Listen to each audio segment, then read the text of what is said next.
Welcome into the CHGO Fire Podcast presented by DraftKings Sportsbook, America's top-rated sportsbook. Download the app and use promo code CHGO when you sign up. I am Pat McCraney. He is Alex Campbell, and it is the Fire off season, but we're not here to talk about the Fire today.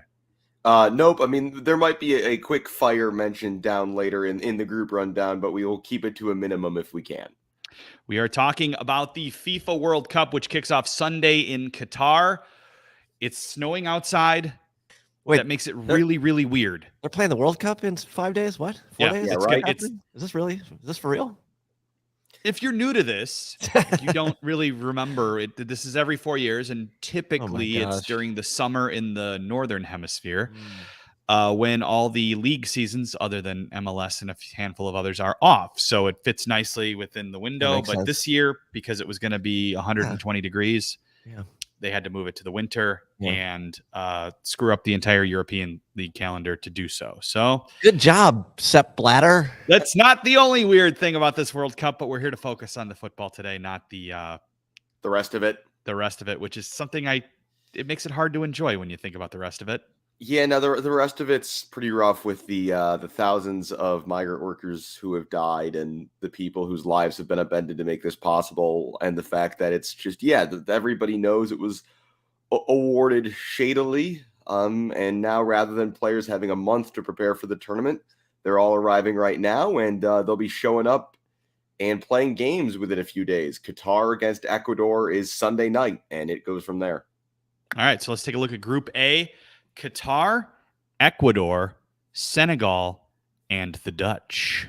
News Alex, out this morning that Sadio Mane is going to miss the, quote, first games. That is games with an S for Senegal. So that was a concern after he picked up an injury for Bayern last weekend, which is going to really, I think, throw this group into a bit of a mix, Pat, because while the Netherlands certainly have made a name for themselves in recent World Cups with reaching finals, like the U.S., they didn't qualify last time, and they've got a couple flaws that make them a little hard to trust in my mind.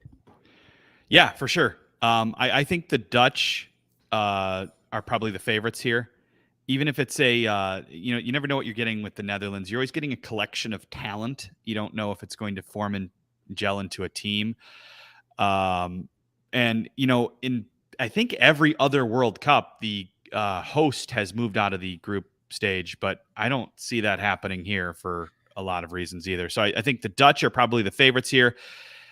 And then with your information there about Sadio Mane, you know what I still think I might give it to Senegal. I still think I might over So Ecuador. My initial prediction, I had Senegal and Ecuador going through and the Netherlands missing out just because. Interesting. While the Netherlands have great center back depth, they've got the likes of Matthias de Ligt, Stefan de Vrij, Virgil van Dijk, Nathan Ake. They have Frankie de Jong in midfield.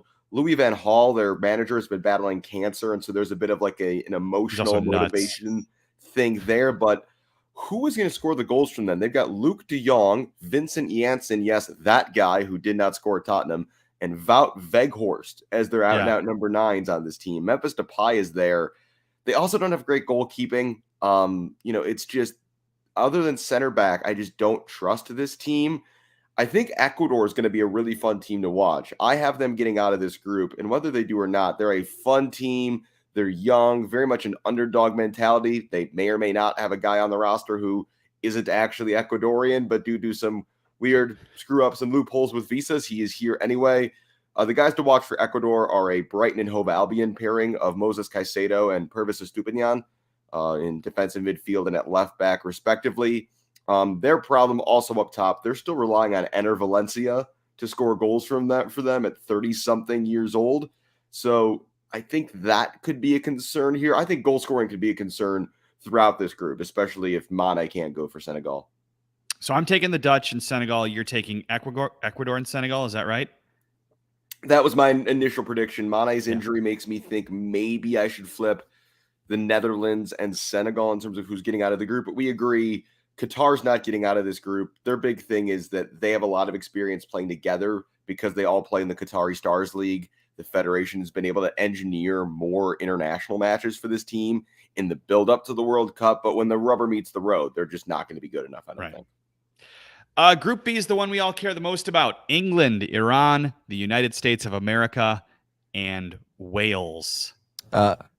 My bad. I don't know why that didn't show up. Hold on. Let me add that real quick. It's the Give me a one minute. we needed the most. I know. Yeah. Give me a minute here. Like I said, England, Iran, the United States, and Wales. Buying Lawrence a little more time there.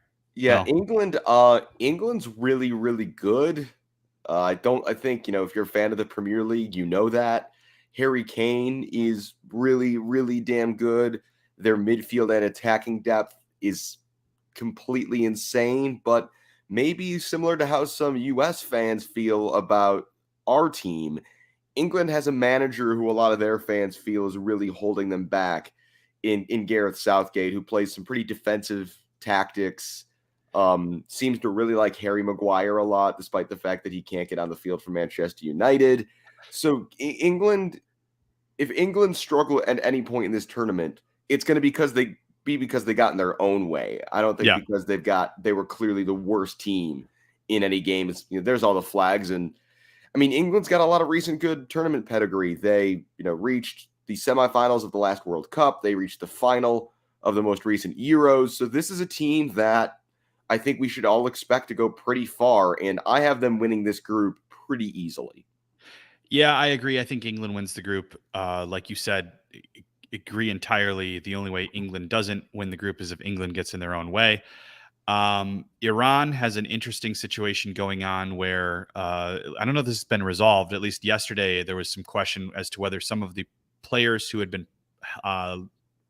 aligning themselves with the protests going on there weren't going to be allowed to go. That could hurt them.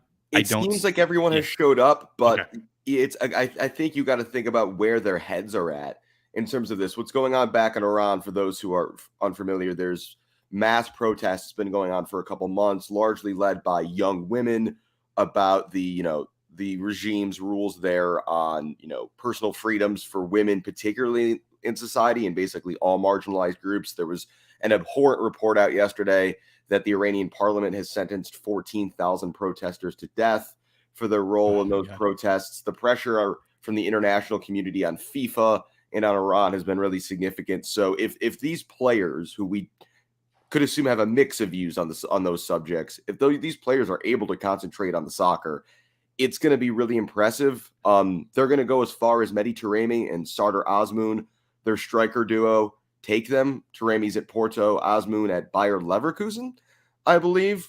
They just hired Carlos Queiroz to be their coach again. He was their coach a couple of years ago at the World Cup, and he's known for being incredibly defensive.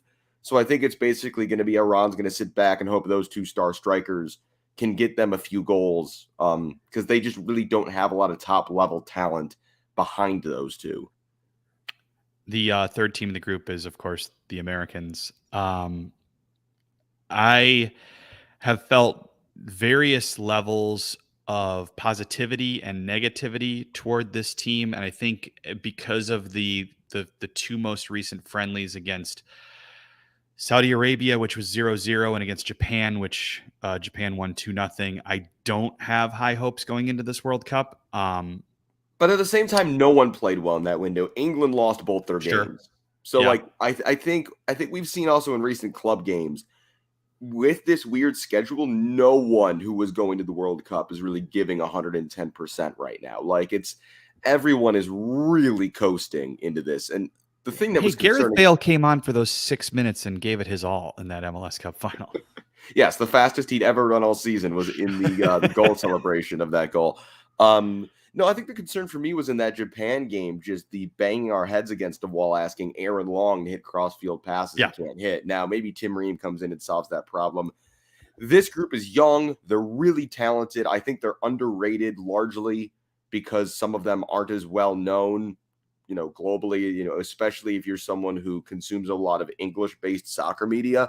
There's still this really strong anti-American bias in the way the English media talks about American players. That's changed a little bit with the likes of Pulisic having an impact at Chelsea a bit over the last couple of years and the increase in Americans in Europe. But I don't think this team is as much of a known quantity to a lot of people who are going to be watching this tournament. Obviously, the biggest thing that gets in the U.S.'s way is Greg Berhalter. And, it's kind of confusing because the way he picked the roster seems to suggest he suddenly cares about club form and about who's Right. playing well right now, as opposed to system fit, which has been the clear priority the entire time. So, I mean, I was shocked that Ricardo Pepi is not on this roster, both because he's been Greg Berhalter's guy and because he's playing well recently. I mean, I guess we're just going to have to kind of shrug and wait for that Wales game, because I think the U.S., I don't know if it's a must-win game. It's a must-not-lose game against I was just going to Wales. say the same thing. Yeah, if you're considering that England is the clear favorite here and Iran is probably the fourth place team, that first game Monday 1:00 against Wales is absolutely vital for the U.S. to not lose. A draw probably puts you in some sort of goal differential situation, and a win puts you in a very good position going forward. Yeah, I mean, if you're the Americans, the ideal quote unquote formula here is you beat Wales, you draw England, and then you see what you need to do against Iran, because 4 points is often enough to get out of these groups. Obviously, we got a lot of teams to get to, so we can't dwell on the Americans too long. Maybe we could save that for another day. Wales, I mean, this team has done well in tournaments. They've overachieved in European championships in recent years. This is their first World Cup in absolutely forever, but this team's old. It's got no depth. Chris Gunter is playing for AFC Wimbledon in League Two. I mean, this is a team that's going to need spectacular moments by a couple key people like Bale if they're going to get anywhere. I have them finishing bottom of this group. I've got England winning it easily and the U.S. just edging out Iran to get out of here. Interesting. I would say I would flip Wales in Iran, but I like what you're thinking there. And I don't think the U.S. has a strong showing to get out, but I think they might barely just get out of the group, and then we'll see what they can do. Group C. Group C, we've got Argentina, Saudi Arabia, Mexico, and Poland. Argentina, Pat, the second betting favorite to win this entire tournament. Lionel Messi's final World Cup. Yes, they have some other guys, but Messi has dialed back the years this season at PSG, really embracing more of a playmaking role in a team full of all-star attackers, which is what Argentina has going. And I think watching Messi play the way he's playing right now should be pretty terrifying for the other three teams in this group. I think Argentina is going to roll this group, Alex. I don't think that there's going to be much question about it. Saudi Arabia is probably the weakest team. One of the weakest teams. They might be the worst team at the tournament. That's just, yes, they drew the U.S. in a terrible game in Spain in front of 0 people. That's the other thing to kind of quickly make an American note reference. Big games, this young group of U.S. players shows up. Games with no stakes, they kind of sleepwalk through and don't seem to give much of shit. So the whole world, what we're all hoping there is that they treat these games like they treated Mexico games and step up and care a lot about them. Speaking of Mexico, Mexico finishes second in their World Cup group every single time. It is just what they do. That said, this is not as strong a Mexico team. This is the worst Mexico team I can remember. They left both Santi Jimenez, who's playing very well in the Netherlands right now, and Diego Lainez at home. I mean, they just took an old roster. I mean, there are just a lot of old dudes on this team. They're going to need Chucky Lozano to just pull rabbits out of hats to do anything here. I think that the second place in this group pretty clearly comes down to Mexico and Poland, which is kind of a fun clash of Chicago immigrant nations. There will be, I'm sure, no shortage of people here in Chicago very interested in that match. Poland's got Frankowski playing for Poland, by the way. Sorry? Former Chicago Fire player Przemysław Frankowski. Yes, Frankowski. Frankie is on the Poland squad. He's done pretty well, it seems, in France recently. And they've got Lewandowski, which gives them a chance in any match. That's a thing. Yeah. I mean, it's going to be weird to say this, but if the Mexico-Poland match ends in a draw, it's going to be who beats up Saudi Arabia better. And exactly. On the one hand, I feel like that gives Poland an edge because they've got Lewandowski. However, I've got Mexico finishing second in this group because it happens literally every time, it's somehow. And so I'm not going to bet against Mexico finishing second and then losing in their next game. That feels right. Argentina and Mexico for me as well. On that note, NBA fans, the wait is over. Basketball is back, so tip off the season with DraftKings Sportsbook. an official sports betting partner of the NBA. New customers can make any $5 NBA moneyline bet and get $200 in free bets if your team wins. Check this out. In addition to the usual bets, everyone can boost their winnings up to 100% with DraftKings Stepped Up Same Game Parlays. Go to the DraftKings Sportsbook app, opt in, and place a Stepped Up Same Game Parlay today. With payouts bigger than ever, DraftKings Sportsbook is where I go to bet on the NBA and the World Cup, I believe. Download the DraftKings Sportsbook app now. Use promo code CHGO. Make any $5 bet this week and get $200 in free bets if your team wins. Only at DraftKings Sportsbook with promo code CHGO. Minimum age and eligibility restrictions apply. See show notes for details. We are also brought to you by Game Time, the hottest new ticketing site, making it easier than ever to secure great seats at great discounts at the last minute to your favorite sporting events. You can maybe go sit courtside or right in the middle of the action at a Bulls game this season. You can go check out the Bears. Shout out to everybody who was at the CHGO tailgate round 2 this past week. Hopefully have more of those coming up this season. So maybe check out Game Time. Oh, yeah, man. That was round 3, actually. Round 3? But our next one will be on December 4th against the Green Bay Packers. So go watch Aaron Rodgers cry. Go watch him lose and use Game Time to save money on great seats there. So you can join over 15 million people who have downloaded Game Time already. If you love CHGO, you'll love Game Time, and it's a great way to support us if you buy tickets using the link in the description. So, Pat, Group D is really intriguing because we've got France and Denmark in here, plus Australia and Tunisia. Mm-hmm. There's been a recent curse with defending champions to not get out of the group, and France have some big injuries from the last time we saw them in a World Cup, notably the midfield duo of N'Golo Kante and Paul Pogba will both be out with injury, but they're going to beat Australia and Tunisia, right? You would think, although it was hard to believe in 2018 that Germany wouldn't make it out of the group. It was hard to believe in 2014 that Spain wouldn't make it out of the group, but the defending champion the last few times around has not made it out of the group. That said, even with those injuries, I think the French advance here. Also, this is kind of the good morals group because both Denmark and Australia have probably been the most vocal actual teams and players about the situation in Qatar. FIFA told Denmark this past week that they couldn't wear warm-up T-shirts in support of LGBTQ rights. It's pretty bad. Australia and their kits are like completely grayed or blacked out. Yeah, so Hummel, who's the kit maker for Denmark, is a Danish-based company. And the Hummel logo, which normally would go right here, is just going to be stitched in. It's going to be red like the jersey, as is Denmark's crest. It's normally a white crest on a red background or red on white. And they're just going to be the same color as the shirts. So they'll be there, but at first glance, it's going to look like there's no logos on the upper chest of the shirts. And then Australia released a video in which every player on the team contributed, saying things about like the way workers have been treated and, again, the way the LGBT community is treated. So I think, that makes both of these teams easy to root for. I've seen a lot of people bet on Denmark as a dark horse to win this tournament, or not maybe win the tournament, I should say, but to go far in this tournament. But I do really wonder how much you can rely on Christian Eriksen. I think we're all still a little nervous watching him play soccer.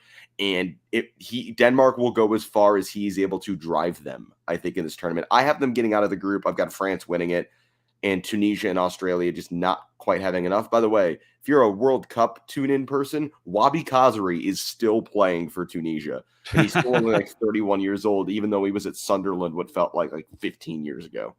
Yeah, agreed, Alex. France and Denmark for me. And it is going to be odd watching Eriksen play at another international tournament, considering what happened with his heart condition last time where we thought he died on the field. But thankfully he didn't, and he's back and he's healthy, and hopefully everything goes well for him this time around.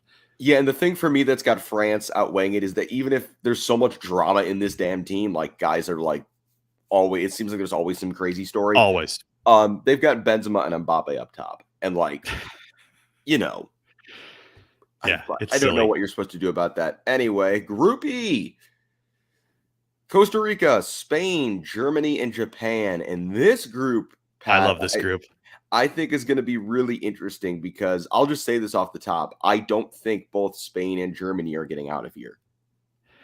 Japan is a force to be reckoned with. I think it's Costa Rica, Francisco Calvo have absolutely no chance considering the weight of this group. And yeah, I think it comes down to the easy pick would be Spain and Germany both get out.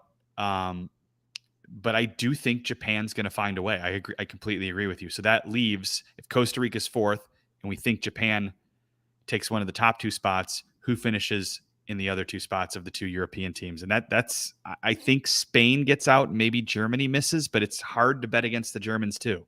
Yeah, it's hard to bet against the Germans, but if you look at that squad right now, defensively, just I don't trust them at the back outside of maybe Antonio Rudiger. But I just, especially at fullback, they've kind of always been a little weak at left back, and now they really don't have any fullbacks who I trust on either side of that team. They've got a lot of young talent in midfield, the likes of Jamal Musiala, Kai Havertz. Obviously, they got Joshua Kimmich and Leon Goretzka from Bayern holding things down in the middle. But they also have a forward problem. They've brought up a couple uncapped strikers, Yusufa Moukoko, teenager from Dortmund, and a guy named Fulkrug, I think, from Werder Bremen. Timo Werner's out injured. And so I just don't. They always have a forward issue, even though Miroslav Klose, I think, is still the leading scorer in the history of the World Cup. They always seem to have they don't create nines in Germany. No, Mario Gomez was the 9 for the Germans for a while, and he did it serviceably, but just I can't let that joke pass. They don't create nines. 9, of course they do. Come on, I'm better than that. I should have noticed it when I said it, Lawrence. Sorry, I'm sorry. Alex. That's a dad joke over here. Sorry. It's a great joke. So I mean, Costa Rica, I think they're bottom of this group. Shout out to King Keylor Navas, who will make some crazy saves because that's what Keylor does. But this team is so old. Joel Campbell, Celso Borges, 38-year-old Brian Ruiz. They are all still here. There. They're still here. Also, they have Francisco Calvo starting on defense. So, Fire fans know. But yeah, I think the U.S. got a taste of Japan's underratedness. And this is going to sound stereotypical, but they are a well-oiled machine of a team. Matoma, who Brighton signed this summer, he looks like the real deal, can play on the wing or can play up top. And I just think, again, we kind of saw Japan last World Cup surprise a few people and get out of their group. And I just think this team is going to have enough consistency to ride out the wave of Spain and Germany.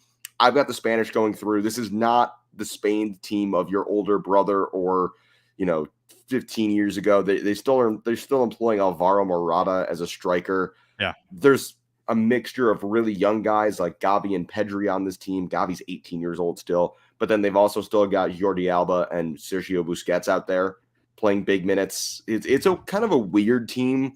I don't think they're capable of winning the whole thing, even though they're rated by the bookmakers pretty highly, but I think they'll get out of what I think is going to be a mess of a group.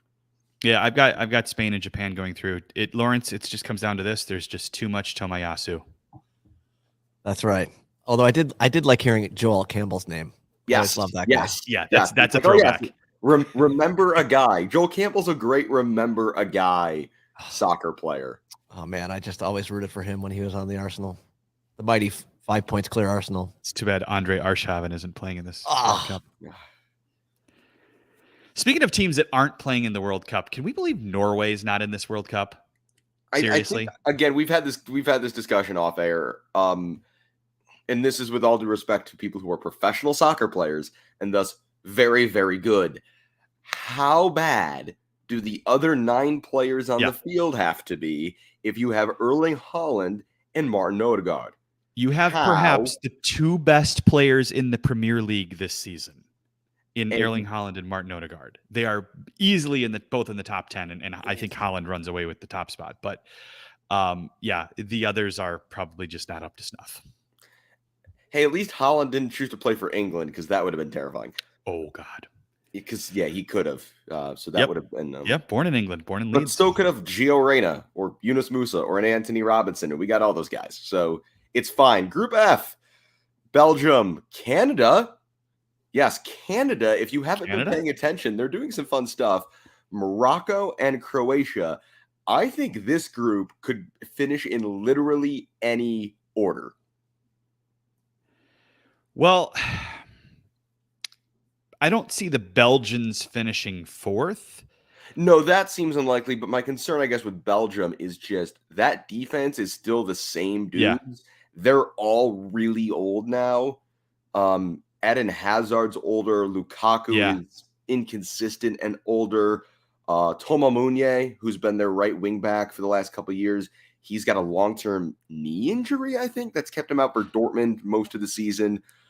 Yeah, I mean, I think they'll score some goals. I mean, they have Kevin De Bruyne, which makes them dangerous in a game. But I really don't trust their defense at this point. And at the age of guys like Vertonghen and Alderweireld, they're just not the players they were when the entire team was built on this idea that they were basically playing a 3-2-5 formation. And it was okay because you had 3 athletic center backs and Thibaut Courtois in goal. And now that defense isn't what it was. And so where does that leave them? We're going to see Brighton's Leandro Trossard probably playing in that left wing-back spot for them.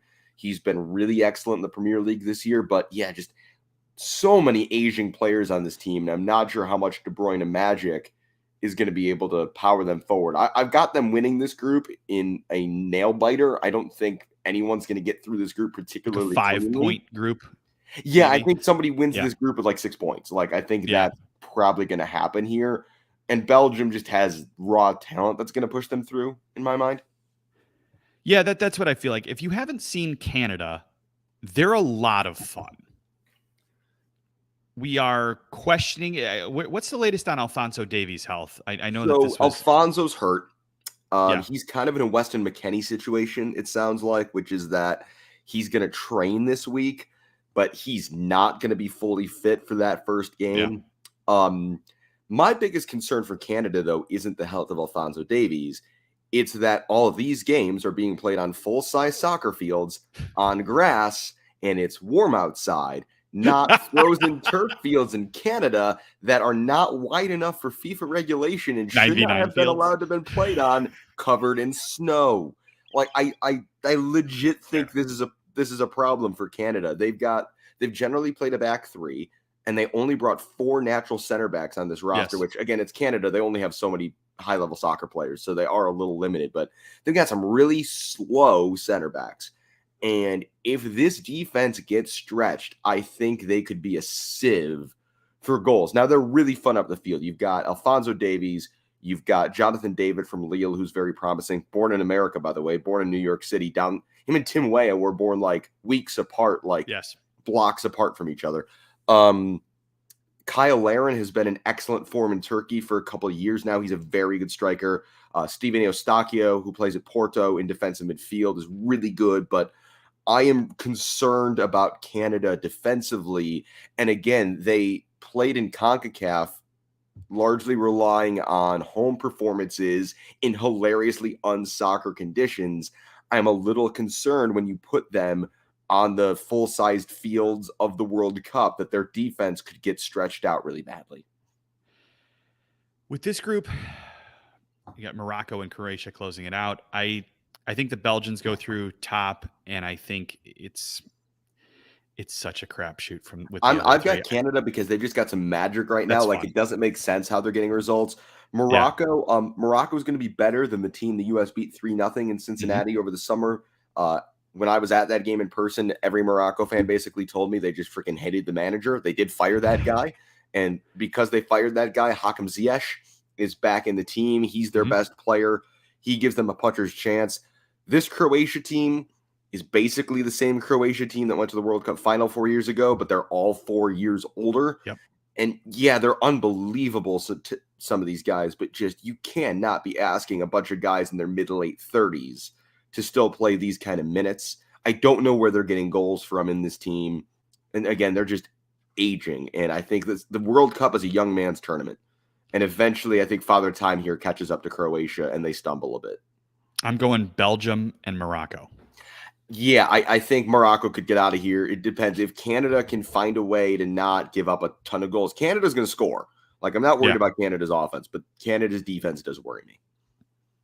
Let's look ahead at for the DraftKings pick of the week. We figured we'd just look at the odds of the teams to win the whole thing and see what we thought.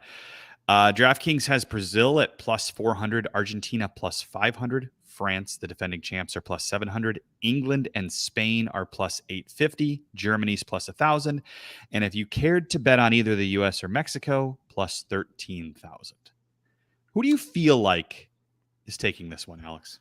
So we might be jumping ahead a bit in the podcast, and we can talk about how we get there later. But I've got Brazil. Yes, they're the favorite. Yes, it's boring. But in a World Cup where there's no team like that is clearly perfect, to me, France, you would think on paper with their squad should be the favorites. But defending champs, intra-squad fighting, I just think Brazil are so talented right now. I think they have found largely a tactical system with Neymar playing as kind of a free number 10 that seems to work for them.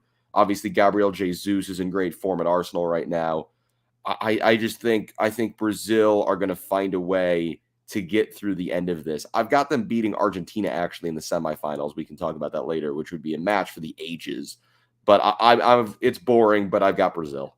I got Argentina. I feel like Messi takes it in his final appearance for Argentina. If Argentina wins the World Cup, does Messi retire on the spot?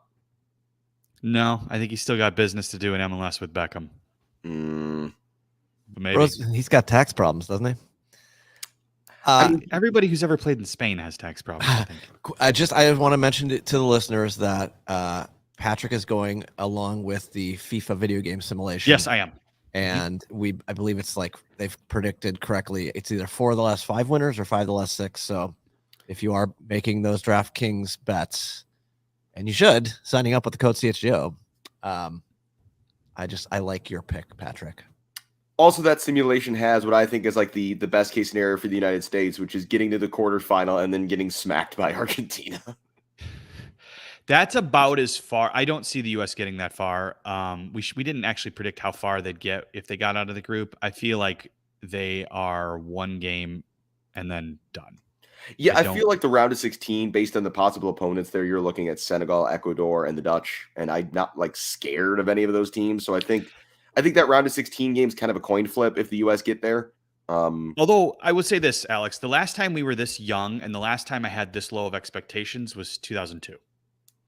And they should have gone to a semifinal if not for a very obvious handball by Torsten Frings off a shot by Greg Berhalter. There it is. Greg Berhalter should have scored a quarterfinal winning goal for the United States of America in Korea and Japan in 2002. And I think then we would have played the R9 Ronaldo Brazil team in that semifinal, which... Good luck with that. Yeah, good luck with that. Anyway... 2 more groups to cover. Group G, Brazil, Serbia, Xherdan Shaqiri's Switzerland. I would refer to them as Granit Xhaka's Switzerland, and Cameroon. So this is not like, this is weird, right? 3 of these teams were in the same group last time. Those first 3, Brazil, Serbia, and Switzerland, were all in the same World Cup group in Russia. The Switzerland-Serbia match has all sorts of political stuff built into it because of the Albanian refugees or descendants of Albanian refugees, the likes of Shaqiri and Xhaka, who are in that Swiss team. Shaqiri scored, did the double eagle, took off his shirt, did that awesome pose where he just looks hilariously muscular. So I think that's going to be an interesting battle. This Cameroon team, a couple of MLS fans will know Nuhu from Seattle. He's in this team. They've got Eric Maxime Choupo-Moting from Bayern Munich, who's actually been in pretty good form lately. He's up top. But yeah, I think Brazil rolls this group. I've got Serbia second because Alexander Mitrovic is just on one right now. Yep. I do think we're going to see a very, very good Xherdan Shaqiri. I don't think we'll see him asked to come out of games in the 89th minute or anything like that.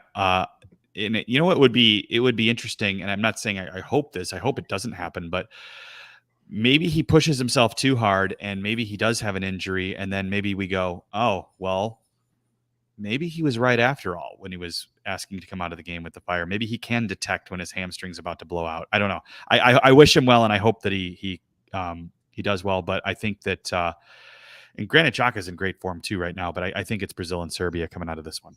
I actually think Switzerland end up finishing bottom just because I just don't trust them. I mean, their defense is solid, but again, it's a young man's tournament, and you need somebody who can just win a game on a dime. And Shaqiri used to be that guy. Like, Yeah. there was a time where Switzerland had a shot because Shaqiri would do a bicycle kick out of nowhere. And, like, that's how they'd win games. They don't really have that. Breel Mbolo, who they hoped would be like this world-class striker by now, has not really stayed on that trajectory. He's at Monaco now, I believe. So, yeah, Brazil romp and Serbia gets out in second. They've always been a good tournament team, and they are terrifying people. Also, they've got backing up Mitrovic. They've got Dusan Vlahovic and Luka Jovic. So, not bad. They're pretty well stocked in the goal-scoring department. All right, before we get Imagine if Yugoslavia was still one country, just for basketball and soccer purposes, how great they would be. They still wouldn't a lot going on there. They still wouldn't They'd be have Luka Doncic, though. Shout out to Robert Baric and Slovenia. Okay, Group H, our last group: Portugal, Ghana, Uruguay, and South Korea. This is also really intriguing. I think there's a lot of random things going on in this group. I've got, Pat, I was going through last night and I was listing pros and cons for each team. For Ghana, my pros and my cons are the exact same line. It's Ghana. No, I was going to say the IUs are still here, and they've got a lot of new recruited talent. That's exciting, but they got a bunch of dudes who have never played together. Also, apparently, their kit man forgot to pack their uniforms, and they're currently being shipped from Accra to Doha as we speak. So that's not a great omen for how this is going to go. Portugal should be among the betting favorites. Like, they are talented enough. However, I have cons, SI, and like 50 U's, because it's just Cristiano Ronaldo right now. That's a disaster. It's a mess. It's like, did he forget that his international captain is his Manchester United teammate? Is that something he did not remember? Yeah, I do not think that they make it out of the group. I think they're going to be the biggest upset of the tournament, and I don't think it's a surprise. I think Ronaldo is a bomb that's going to go off on that team in a bad way. I think he's going to try to do too much. Well, this has been the criticism of them is their coach, who Fernando Santos, I think is his name. Don't quote me on that. The criticism of him has been much kind of like that he's a big Ronaldo guy, and he has structured the team tactics around playing Ronaldo as a 9, when really what this team should be doing is they should be playing João Felix centrally and kind of having this Pep Guardiola-esque strikerless system with the likes of, Fernandes and Rafael Leao and Bernardo Silva. They've got all this talent, and it's just being stifled because they're a solar system that orbits around Ronaldo. I've got them getting out of this group, but like not going anywhere later. I have Uruguay winning this group, who are still led by the front line of Luis Suarez and Edinson Cavani. I think the biggest thing, though, for Uruguay is they have Federico Valverde, who is quietly maybe the best player in the world right now. Interesting. I think it's going to be Uruguay and South Korea getting out of the group. My Ghana, go ahead. Yeah. Ghana feels like a team that should get out of the group because Ghana always seems to find a way to do that. But like I said, I think Portugal self-destructs. I think this is the most interesting group of the World Cup for a lot of different reasons too. But I think that Uruguay and Korea get out.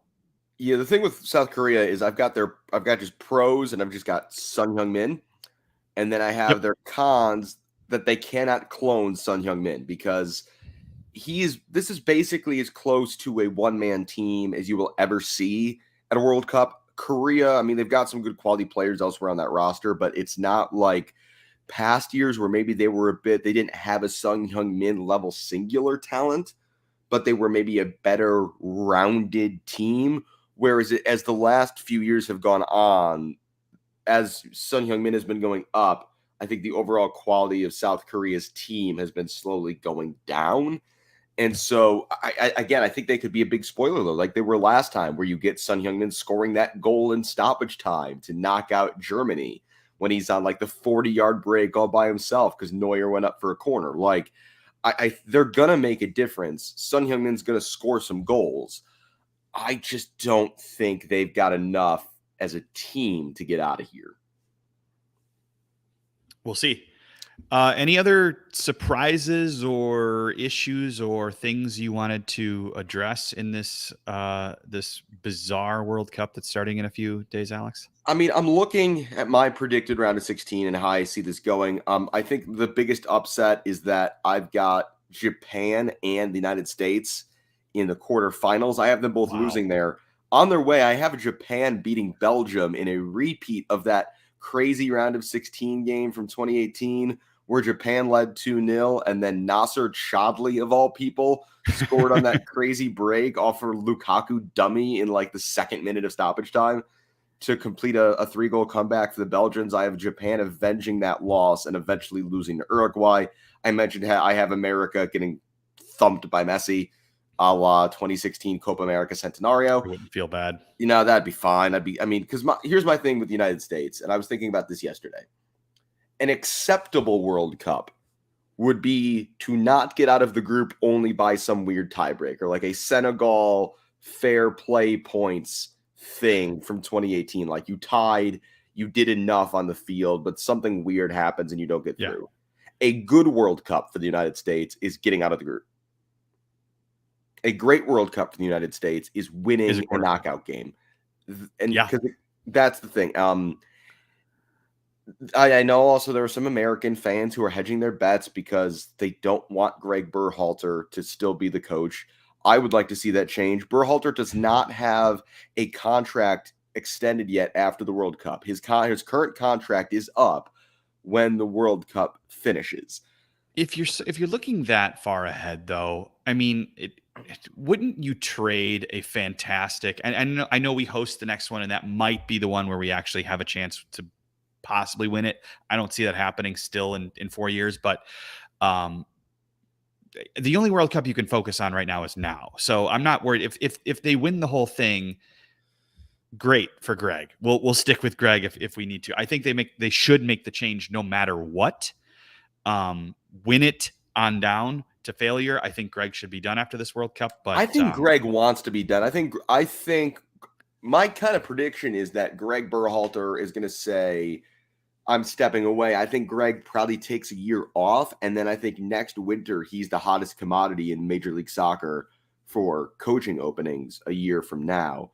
The other thing, and I heard this point made by someone, I don't remember who, the U.S. job isn't interesting for the next couple of years. There's a Gold Cup scheduled next year by CONCACAF that absolutely nobody wants to play in because we're going to be 6 months removed from a World Cup, and the players will just have all had a crazy intense schedule. All the European stars from like the U.S. and Mexico are going to have no interest in playing for that in that tournament. You're going to see a B team for the U.S. play the Gold Cup next summer, and then because they don't have to qualify for the World Cup, there's nothing really intriguing on the horizon. I think the biggest thing is there is a Copa America in 2024. If I'm the U.S. or Mexico, I am moving mountains to get into that tournament because without having to qualify for the World Cup, that's going to be the only chance to play high-quality opposition in between now and 2026. So that's really the thing if you're a new American manager that you would be looking forward to potentially. So no, you got to focus on the now. Don't worry about it. And as I mentioned earlier, hope that the occasion of the World Cup raises the levels of these young players and that they can produce the kind of performances that we've seen against Mexico, that we've seen in the Gold Cup final, in the Nations League final, where they just seem to reach that next step and be able to perform really high and, hopefully show the world that, these players are for real. It's just not a bunch of potential that you've heard about. Okay, bold prediction time. How about we get a manager between this World Cup and this proposed 2024 tournament? How about Ted Lasso? He could be leaving Richmond. We don't know yet. So yeah. Or Coach Beard. Actually, that would be better. I would say Beard is the better choice. Did you see the video that I threw in our Slack channel about? Yes. The Beard singing Lady Gaga. Amazing. That's worth watching. I love that man, and he's a gooner. We've gotten some amazing American soccer karaoke content in the last 24 hours. Yesterday, we both got Coach Beard singing karaoke, and we got Rose Lavelle singing karaoke at a U.S. women's national team players party, and everybody screaming along. I still need to check that out. So that's what the U.S. men's national team needs. We need video of someone doing karaoke post practice for the U.S. men's national team. That's clearly the energy we need to manifest in Qatar. Yeah, works for me. I think our work is done here, boys. You've done Alex, you wonderful work. traditionally wrap this show up. I'll let you do it. Yeah, so I mean, thanks for everybody for tuning in. I know these have been a bit sporadic with the Fire having nothing of note going on. Xherdan Shaqiri is the only Fire player going to the World Cup, but shout out, Major League Soccer has more players going to this World Cup than any non-top 5 European league in the world. So that's a pretty cool thing. It really shows a lot. Canada has the most MLS players, not the United States. Canada is the most heavily MLS represented country at the World Cup. So, best of luck. Obviously, I know we've got a lot of people who are going to be rooting for the United States.